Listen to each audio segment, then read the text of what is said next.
I mean, I really, and I truthfully, when I hire my agents, I teach them how to list property. I have an apprenticeship program.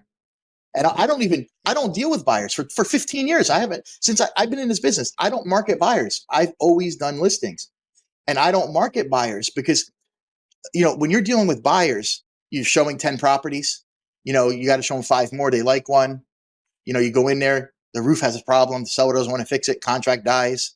You got to go show them 4 more properties. You finally get a deal, 3 months later, you close. When you're listing properties, you're having an appointment, you're spending a few hours, you're getting everything done. You handle the marketing, which is the fun part, open houses, doing things, meeting people. For me, I bring my agents in. The only time I've dealt with buyers is if it's a relative or if I'm selling the house and they're moving to another one.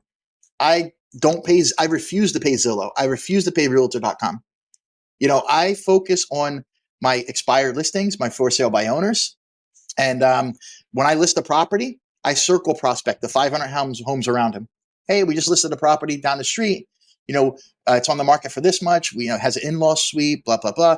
I'm just curious. Do you know anybody who wants to move to the neighborhood, or are you interested in selling or buying or anything? Can I send you a free report on the house? Boom, I got a lead, right? I put him in my contact base, right? And